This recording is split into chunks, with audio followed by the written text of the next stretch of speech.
성도 여러분 안녕하십니까? 네, 주님의 은혜가 저와 여러분에게 함께하길 바랍니다. 저희 둘째 아들이 항상 교회에 오면서 하는 말이 있습니다. 뭘까요?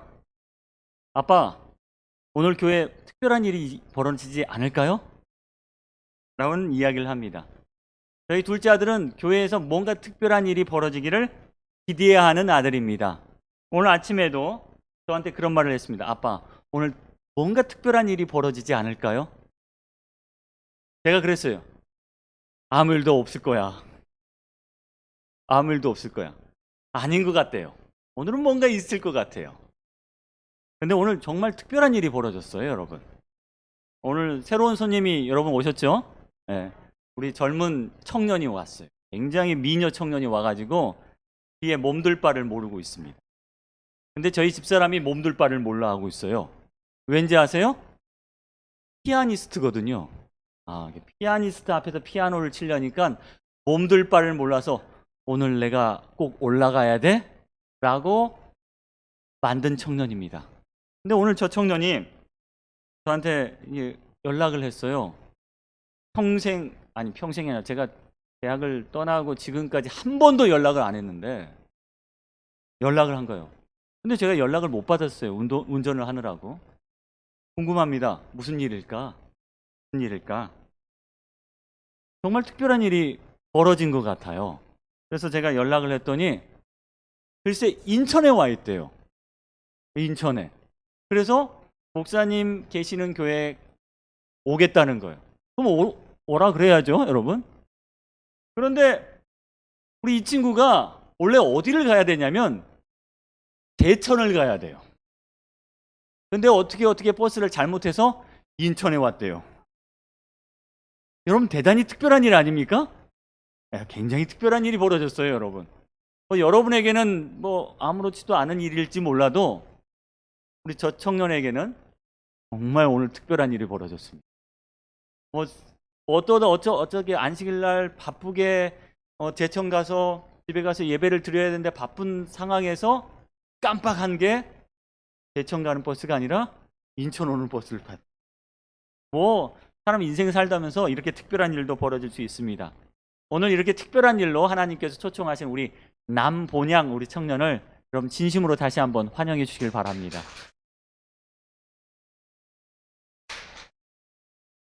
제가 오라고 해서 절대 안 올 청년인데 주님께서 인도하셨음을 제가 믿습니다. 네, 지난주 저희가 교회에 대해서 배웠습니다. 여러분, 교회는 능력이 있는 곳입니다. 그래서 여러분께서 교회를 향해서 기도하면 주님께서 들어주신다라는 약속이 있는 곳이 교회라고 배웠습니다. 그래서 교회는 우리 성도들의 청원의 장소고 기도의 장소고 강구의 장소입니다. 두 번째, 우리는 교회의 권세에 대해서 배웠습니다. 주님께서 이 세상을 떠나실 때 마태복음 28장 18절로 20절 말씀이 우리에게 주신 명령이 아니라 우리에게 주신 교회의 권세에 대해서 선포하시고 선언하신 자리였다는 사실을 우리는 알게 되었습니다. 주님께서 하늘과 땅과 모든 권세를 받으시고 우리에게 말씀하셨습니다. 이제 너희는 가서 자신감을 갖고 능력을 갖고 모든 족속을 제자를 삼아라. 그리고 침례를 줘라. 그리고 아버지와 아들과 성령께서 가르친 모든 것을 가르쳐 지키게 하라. 이것은요, 여러분과 저에게 주신 하나님의 권세라는 사실을 여러분 다시 한번 기억하게 되길 바랍니다. 오늘은 하나님의 교회 세 번째 시간, 과연 교회는 어떤 가치를 가지고 있을까라는 말씀을 여러분과 함께 나누어 볼까 합니다. 여러분, 교회의 가치는 어떤 가치일까요?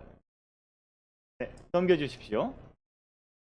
지난주 저희는 이런 말씀을 저희가 배웠습니다. 우리는 교회가 아무리 연약하고 결함이 있다 할지라도 그리스도께서 당신의 최고의 관심을 쏟으시는 이 지상의 유일한 목표물임을 기억해야 한다.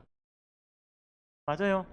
이 교회가 아무리 작고 아무리 연약하다 할지라도 오늘 부계동에서 주님께서 가장 관심 있게 보는 곳은 어디라는 거예요? 이 교회라는 사실입니다. 경제학적인 관점에서 보면요, 가치와 가격은 항상 같은 건 아니라고 합니다. 가격은요, 우리 눈에 보여요. 그런데 가치는요, 눈에 보이지 않습니다. 그래서 때로는 가격과 가치를 보면 이게 언밸런스가 되는 것들이 있어요. 이게 균형이 안 맞는 것들이 있어요.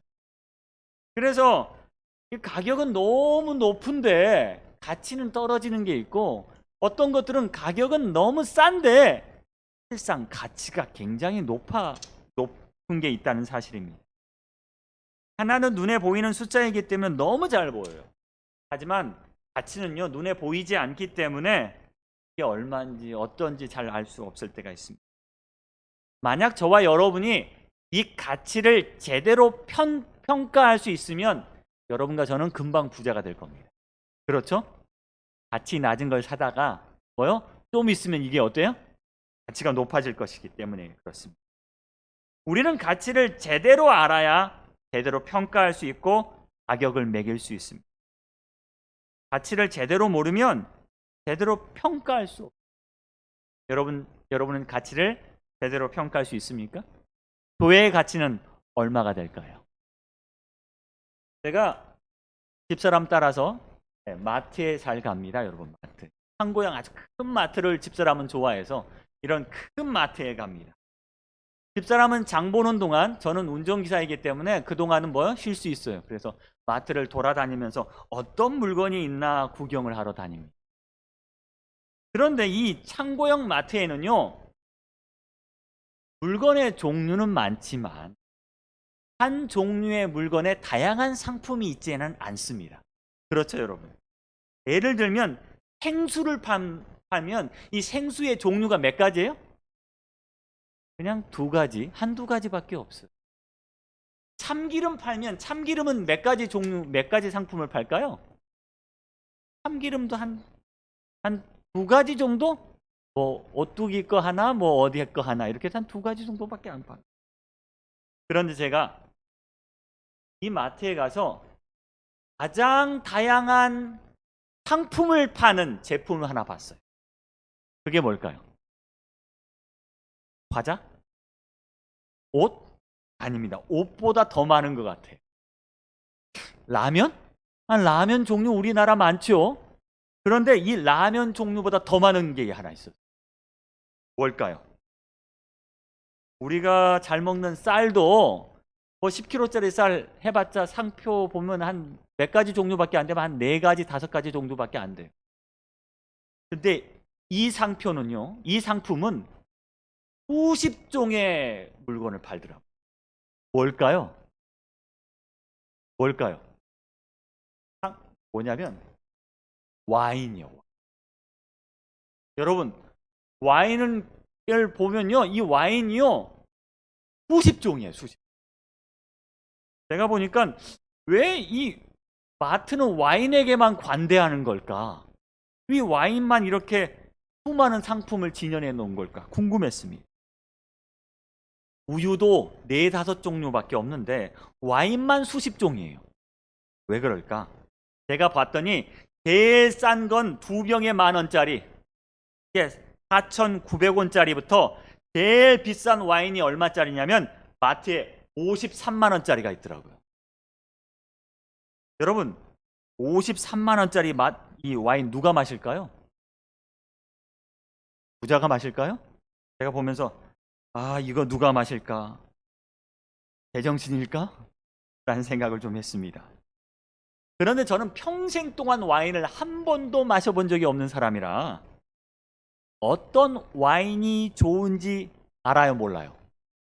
몰라요. 그 가치를 몰라요. 경제학적으로 보면 가치 판단의 경험이 없다는 거예요. 여기에 수십 종류의 와인이 있는데 4,900원짜리부터 53만 원짜리까지 있는데요. 저는 그 와인을 보면 다 똑같아요. 안 먹어봤으니까. 이걸 한 번도 안 먹어봤고 한 번도 배워보지 않았으니까 이게 좋은 품질인지 가격이 너무 비싼 건지 싼지 경험이 없다는 거예요. 그런데 와인을 많이 마셔본 사람은 어때요, 여러분? 이걸 딱 보면서 이건 어떤 건데, 어디 산인데, 이 와인은 어떤 건데 하고 알아요, 몰라요? 알아요. 53만 원짜리를 보면서도 이 가치를 아는 사람은 이거 너무 싼 거 아니야? 라고 말하는 사람이 있는가 하면 2만 원짜리를 보고도 이 와인의 이름을 보고 아, 이거 너무 비싸 라고 말하는 사람이 있다는 사실입니다. 만약에 우리가 교회의 가치를 모른다면, 우리가 교회의 가치 판단의 기준이 경험이 없다면 우리는 교회의 소중함을 판단할 수 없습니다. 오늘 우리가 나가는 교회, 우리가 나가고 싶은 교회가 얼마나 가치 있는지 알 수 없다는 겁니다. 다시 한번 이 말씀 보시면요, 여러분, 넘겨주십시오.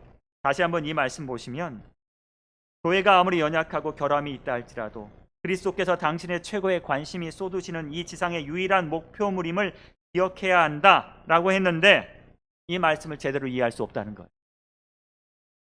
우리 교회는 작고 연약해. 우리 교회는 부족한 게 너무 많아. 우리 교회는 월세 교회야. 우리 교회는 뭐 없어요? 엘리베이터도 없어.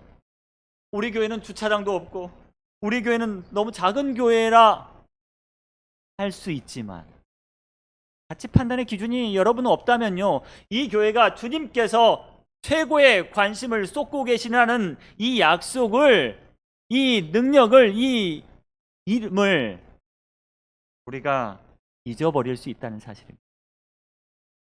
오늘 저는 이 영감의 기별을 통해서 교회의 가치가 어떤 것인지 좀 배우고 싶습니다. 여러분, 첫 번째 교회의 가치는 뭐냐? 사도행전 20장 28절에 이런 말씀이 있습니다. 여러분은 자기를 위하여 또는 온 양떼를 위하여 삼가라. 성령이 그들 가운데 여러분을 감독자로 삼고 하나님이 자기 피로 사신 교회를 보살피게 하셨느니라. 사도 바울은 교회를 정의하기를 어떻게 정의하고 있냐면 이 교회는 누구의 피로 샀어요? 자기의 피로 샀어요. 성경에 따라 이 부분의 번역이 조금 다른 부분이 있어요. 우리가 여러분 보시는 개역 성경에는 하나님이 자기의 피로 사신 교회라고 기록하고 있지만요, 다른 번역본, 예를 들어서 공동번역이나 쉬운 성경이나 해번역 성경에는 자기 아들의 피로 사신이라고 기록하고 있어요. 여러분, 자기 피로 산 게 더 귀할까요? 자기 아들의 피로 산 게 더 귀할까요? 둘 다 귀하죠, 여러분. 둘 다 귀하죠. 여러분, 이게 피값이다라고 생각하시면 얼마나 귀하겠습니까? 바울은 에베소 교회 장로들에게 말합니다. 이것은 예수님께서, 하나님께서 자기의 피로 산 교회야. 하나님께서 자기 피로 산 이 교회가 얼마나 귀한 교회일까요? 여러분 피 같은 거 있어요, 없어요? 여러분, 피 같은 거 있습니까? 가장 피 같은 게 뭐예요? 돈이죠. 인간의 소유의 가치에서 보면 인간에게 가장 소중한 것을 말할 때 내 피 같은 뭐야? 돈. 예, 여러분, 피처럼 아까운 거 뭘까? 사람들이 자기 돈을 비유할 때 되게 내 피 같은 돈, 피 같은 돈이라고 해요. 그래서 내 돈 뺏기면 어때? 뭐가 뒤집어져요? 여러분은 그런 경험이 없으시군요. 내 돈을 잃어버리면 내 눈이 뒤집어지기 시작하고 내 뚜껑이 열리기 시작하고 내 머리가 변화되기 시작합니다. 그래서 계속 내 돈 쪽으로 가게 돼요. 이상하죠? 그래서 사람들은 자기의 피와 땀을 흘려 번 돈을 내 피 같은 돈이라고 이야기합니다. 아마 인간의 눈에서 가장 최고의 가치를 이야기할 수 있는 표현이 내 피 같은이라는 단어라고 생각합니다. 여러분도 피 같은 돈 맞습니까? 여러분, 피 같은 돈. 사람들은요, 넘겨주십시오. 사람들은 이렇게 이야기합니다. 돈과 관련돼서 빼앗기면 결코 가만히 있지 않아요. 그런데 만약에 여러분이 이 하나님의 피로 산 교회를 빼앗기면 여러분도 데모하시겠어요? 내 피 같은 교회, 내 아들 내 피로 산 교회 돌려달라고 하시겠습니까?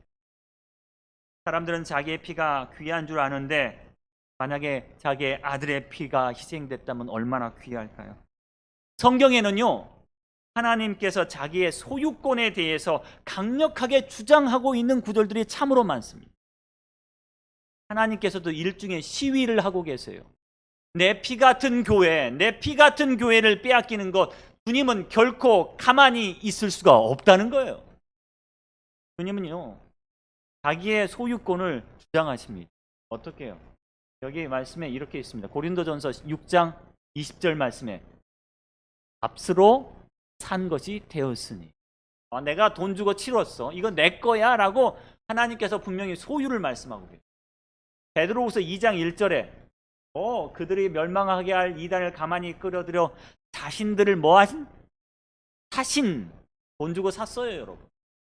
베드로전서 2장 9절에 너희는 거룩한 택하신 족속이요 왕 같은 제사장이요 거룩한 나라에, 그 다음에 뭐에 있어요? 그의 뭐다?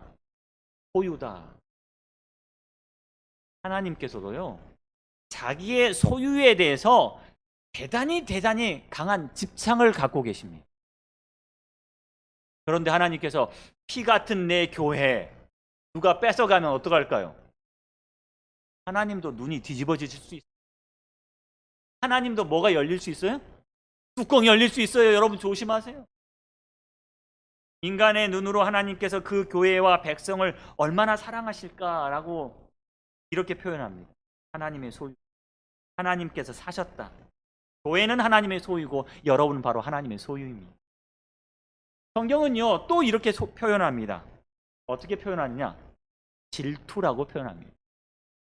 인간만큼 소유욕이 강한 동물이 없는데 하나님께서도 소유욕이 있어요, 없어요? 있어요. 소유욕을 갖고 있는 동물이나 사람에게는 뭐가 있냐면 질투라는 감정이 생겨요. 그런데 하나님께서는 질투의 감정이 있어요. 그래서 성경 보면요, 하나님을 어떻게 표현해요? 질투하는 하나님이. 성경에 보니까 한 38번, 38번 정도 질투라는 단어가 나오는데 그 중에 인간에게 쓰는 질투보다, 인간이 가진 질투보다 하나님의 가진 질투를 더 많이 표현하고 있다는 거예요. 하나님께서 뺏기면 뭐 하신다고요? 질투하세요. 하나님이 내게 뺏기면 어때요?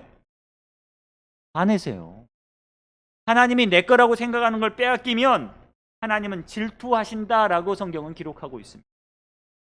자신의 소유라고 생각하는 것, 하나님께서 빼앗긴 것 싫어하십니다. 하나님의 백성, 하나님의 교회에 질투라는 감정을 느끼신 분이십니다. 두 번째요, 하나님은 그분의 소유를 어떻게 표현하고 있냐? 이렇게 표현합니다. 표, 인, 도장 찍는다는 것. 에스겔 20장 20절에 이것이 나와 너희 사이의 표징이 되어 내가 너희 하나님 여호와인 줄 너희로 알게 하리라 하였노라. 여러분, 하나님께서는요, 자기 거에 뭐하러 다니세요? 도장 찍고 다니세요. 계시록 7장 2절에 보니까 다른 천사가 살아계시는 하나님의 뭘 가지고? 도장 가지고 해 돋는 데부터 올라와서 땅과 하늘을 해롭게 할 권세를 받은 네 천사를 향하여 큰 소리로 외쳐. 뭐야? 가만히 있어. 내가 뭐 할 동안? 도장 찍을 동안. 욥기서 37장 7절에도요, 모든 사람의 손에 표를 주어서 모든 사람이 그가 지으신 것임을 알게 하려 하십니다 라는 말씀이 있어요. 하나님께서 좋아하시는 게 뭐 하냐면요, 도장 찍는 거 좋아. 왜? 이거 내 거니까. 여러분, 집 사서 가장 먼저 하시는 일이 무엇이에요?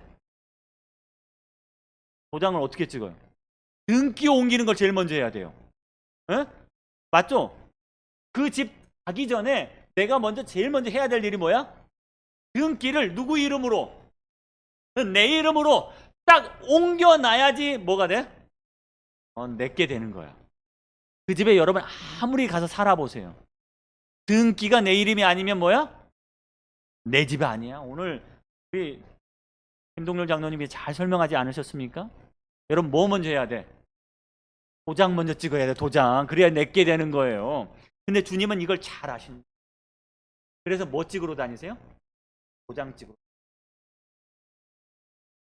하나님의 표, 곧 하나님의 인을 받을 것이다.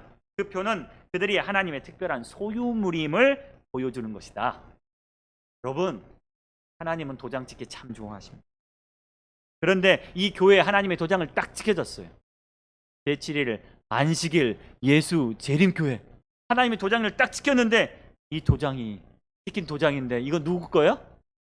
하나님 건데 이게 다른 사람이 주장하면 하나님 화나실까요? 질투하십니다.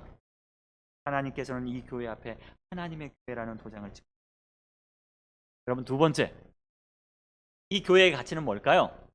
에베소서 5장 25절로 27절 말씀에 보면요, 이런 비유가 있습니다. 남편들아, 아내 사랑하기를 그리스도께서 교회를 사랑하시고 그 교회를 위하여 자신을 주심같이 하라. 이는 물로 씻어 말씀으로 깨끗하게 하사 거룩하게 하시고 자기 앞에 영광스러운 교회를 세우사 티나 주름 잡힌 것이나 이런 것들이 없이 거룩하고 흠없게 하려 하십니다. 자, 교회의 가치는 뭐냐? 이렇게 성경은 비유하는데요, 주님이 교회를 사랑하는 것처럼 누구 사랑한? 아내를 사랑하라. 그러니까 반대로 말하면 우리가 누구를 사랑하는 것처럼.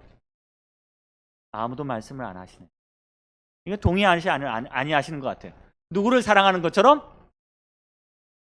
정확하게 교회를 사랑하는 것처럼, 누구를 사랑하는 것처럼 교회를 사랑하신다? 이게 말씀을 안 하시는 거 보니까 이게 문제가 있는 거예요. 이게 이제 어떤 문제냐면, 사실 성경에는 아내를 사랑하는 것처럼 뭘 사랑하라? 교회를 사랑하라는데, 우리의 가치의 판단의 경험이 사라지기 시작한 겁니다. 왜요? 내가 아내를 끔찍히 사랑하지 못했거든요. 내가 내 몸처럼 내 아내를 사랑하지 못했거든요. 그러니까 무슨 개념이 없어지냐면, 하나님께서 이 교회를 얼마나 사랑하시는지에 대한 개념이 사라지는 거예요. 하나님이 우리 교회를 얼마나 사랑하시지? 당신이 아내를 사랑하는 것처럼 이 교회를 사랑하십니다 라고 했더니 좀 고민이 되네. 내가 와인에 대한 경험이 없는 것처럼, 그러니까 53만 원짜리나 5천 원짜리나 사실 똑같이 보이는 것처럼 우리가 그렇게 보일 수 있어요. 근데 여러분, 주님은 분명히 말씀하십니다. 아내를 사랑하는 것, 내가 교회를 사랑하는 것. 이 말씀은 반대로 너희가 아내를 사랑하는 것처럼 나는 이 교회를 사랑한다는 사실. 사실 우리 아내들은요, 별로 소원이 없어요. 이게 어떻게 하면 되겠어? 라고 하면 뭐라고 대답하냐면, 이웃집 남편만큼만 해 라고 이야기해요. 아주 소소하죠, 여러분. 이게 다시 말하면 주님만큼만 해. 여러분 그렇게 생각하시면 돼요. 이웃집 남편이 멀리 있는 게 아니라 여러분, 우리 가운데 계시는 주님이십니다. 주님처럼만 하면 돼요. 하여튼 재미있는 글을 보았습니다. 아내를 행복하게 하는 방법이에요. 여러분, 아내를 행복하게 하는 방법: 안아준다, 뽀뽀해준다, 명품백을 사준다, 요리한다, 청소한다, 처가에 잘 간다, 같이 쇼핑을 한다, 그 다음에 빨래를 한다, 여행을 한다, 일찍 귀가한다, 사랑을 속삭인다, 연락을 자주 한다, 결혼 기념일을 챙긴다, 어깨를 주물러준다, 아내를 고민을 들어준다, 이렇게 많죠. 그런데 남편을 행복하는 방법은 뭐예요? 딱 세 가지만 하시면 돼요. 첫 번째, 먹인다. 두 번째, 배운다. 세 번째, 가만히 둔다. 생각해 보니까 맞는 거예요. 네.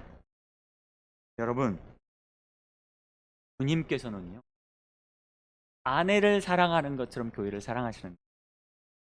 어떻게 사랑하시나요? 이렇게 복잡한 아내를 행복하게 해주기 위해서 이 수많은 일들을 하고 계신다는 사실이에요. 남편을 행복하게 하는 거 아주 간단해요. 근데 아내를 행복하는 거 어때요, 여러분? 어렵습니다. 근데 주님은 이렇게 우리를 사랑하고 계십니다. 여러분 기억하길 간절히 바랍니다.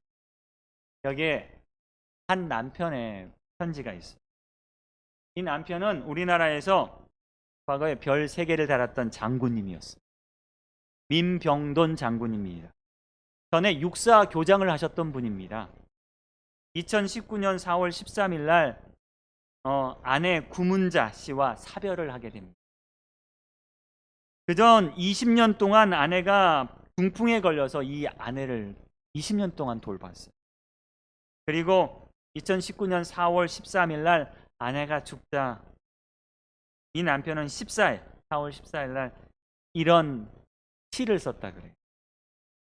어떤 시인지 한번 여러분 보십시오.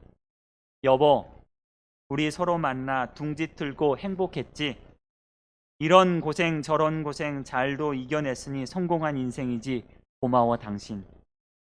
그런데 여보, 우리의 성공, 우리의 행복 오래오래 이어가려 하는데 못된 귀신이 셈이 나서 당신을 빼앗아 가는구려. 이 무능한 남편은 속수무책 그저 울고만 있다오. 겁도 많고 눈물도 많은 당신, 가본 길 없는 먼 길을 혼자서 어떻게 걸어가지? 함께 가주지 못하는 이 남편은 먼 하늘만 멍하니 바라보고 있다오. 그런데 여보, 이 남편이란 사람은 쏟아지는 눈물 속에서도 하루 세 끼 밥을 꼬박꼬박 챙겨 먹는다오. 짐승이 따로 없지. 무능한 남편 민병독 홍곡이란 시를 썼다고 합니다. 이 장군님은요, 이렇게 말을 했대요. 나는 이 아내와 국민묘지에 안장되는 대신 아내와 같이 살던 집 마당에 함께 묻히고 싶다라고 이야기를 했다고 합니다. 아내를 사랑하는 것처럼 우리 주님은 교회를 사랑하고 계십니다. 우리 주님은 이렇게 죽어가는 교회를 위하여 주님은 울고 계십니다. 주님은요, 이 교회를 살리기 위해서 내가 주님의 나라가 다시 올 동안 무엇을 마시지 않겠다? 포도나무 열매에서 나는 것을 마시지 않겠다 라고 말씀하십니다. 주님은 거룩한 교회의 남편으로서 교회를 사랑하고 계십니다. 여러분, 세 번째 교회의 가치는 무엇일까요? 성경에는 이렇게 비유하고 있습니다. 이 예수는 너희 건축자들의 버린 돌로서 집 모퉁이의 머릿돌이 되었느니라.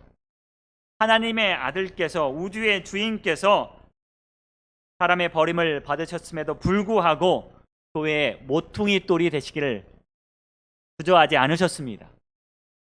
바로 이 교회의 모퉁이 돌, 이 교회의 기초는 인간의 재물이 아니라, 인간의 헌신이 아니라 뭐라고요? 바로 예수 그리스도이시라는 사실입니다.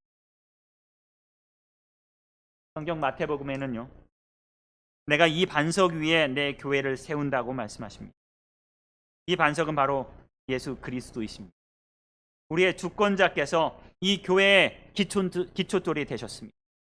그러면 이 교회의 가치는 얼마일까요? 영감의 글에 이렇게 증거하고 있습니다. 빛을 내지 않은 돌은 가치 없는 돌이다. 우리의 교회의 가치는 생명이 없고 광택이 없는 돌로 이루어져 있지 않고 산 돌, 곧 크신 모퉁이 돌이신 의의 태양으로부터 밝은 빗줄기를 받는 돌들로 되어 있다. 바로 그 돌이 누구 돌이? 바로 예수님의 돌입니다. 곧 교회의 가치는요, 그 무엇보다도 빛나는 돌이라는 사실입니다. 베드로도 이렇게 이야기합니다. 교회의 모퉁이 돌, 머릿돌은 바로 예수 그리스도가 평생에 고백하면서 베드로 전후서를 썼는데요. 이 교회는 누구의 반석 위에? 그리스도의 반석 위에 서 있습니다 라고 이야기합니다. 가치를 제대로 판단하지 못하는 사람은 여러분 창피당할 수 있어요. 제가 53만 원짜리 와인을 보고 저모에게 이 와인 왜 이렇게 비싸요? 했다가 창피당할 것 같아서 그런 말을 하지 않았어요. 여러분 잘했죠? 사람들이 이렇게 말하면 여러분 이 와인을 모르시는군요 라고 할 겁니다. 와인의 가치가 잘 모르는 사람은 판단할 수 없습니다. 어떤 경매장에서 와인이 올라왔대요. 와인 한 병. 얼마 주고 팔렸을까요? 얼마 주고 팔렸을까요? 1945년 2차 세계대전 종전 직후에 만들어진 와인인데요. 로마네 콩띠라는 와인이라고 합니다. 이것이 6억에 주고 팔렸대요. 여러분, 가치를 아는 사람은요, 6억을 주고 뭘 사요? 와인을 사요. 한 병인데 이거 먹을 수 있을까 못 먹을까? 저 같으면 아까워서 못 먹을 것 같아요. 그런데 6억을 아는 사람, 이 가치를 아는 사람은 그것을 못 두고 마실 거예요. 하나님께서 이 교회를 세우셨어요. 여러분, 주님의 몸 위에 교회를 세우셨어요. 이 교회의 가치는 뭐냐? 바로 주님의 모퉁이 돌에 있습니다. 여러분 기억하십시오. 제가 와인 이야기만 해서 죄송합니다. 전에 이런 와인이 하나 있었답니다. 샤또 마고라는 1787년 산 와인이었습니다. 이 와인이 얼마 주고 팔렸을까라고 말을 하다가 이 와인은 팔리지 않았어요. 이 와인의 주인이 이 와인을 자랑하기 위해서 한 호텔에 이 디너, 이 저녁 식사 자리에 이 와인을 내놓기. 그런데요, 웨이터가 이 와인을 들고 오다가 깨버렸어요. 어떻게 돼요? 이거 200년 된 와인인데 깨버렸어요. 근데 다행히, 정말 다행히 이 와인에 보험이 들어져 있었대요. 그래서 보험회사에서 약 2억 5천만 원을 지불했다고 합니다. 여러분, 주님께서는 우리에게도 보험을 들어놓고, 이 교회에도 보험을 들어놓고 계세요. 왜요? 같이 있기 때문에 그렇습니다. 혹시 이 교회가 연약하고 부족하고 정말 힘이 없다 할지라도 주님은요, 이 교회에 주님의 보험을 들고 있습니다. 주님께서 주의 보험으로 때론 실수하고 잘못했다 할지라도 성령을 보내서 언제든지 이 교회의 가치를 최고의 가치로 올려주실 걸 저는 믿습니다. 여러분, 잊지 마십시오. 주님의 보험이 여기에 걸려 있습니다. 이 와인이 깨졌어요. 깨지고 나서 누군가 맛을 봤을까요? 안 봤을까요? 200년짜리 와인인데, 엄청 비싼 와인인데, 그 당시 최고의 와인인데 누군가 바닥에 떨어지는 와인을 맛봤대요. 무슨 맛이었을까요? 200년짜리 와인이 그냥 식초 맛이었대요. 예, 그냥 식초 맛이었대요. 그럼에도 불구하고 이 와인은요, 보험회사에서 2억 5천만 원이라는 값어치를 치렀다는 사실입니다. 오늘 주님은 각 영혼마다 죄로 말미암아 아무리 타락했을지라도, 아무리 맛이 식초 같을지라도 주님의 눈에는 가치 있게 여겨진다라고 말씀하신 것처럼 여러분 기억하십시오. 우리가 연약하다 할지라도 주님의 눈에는 최고의 가치 있는 상품임을 여러분 기억하게 되길 바랍니다. 이 교회는요, 주님의 머리시고 우리는 몸입니다.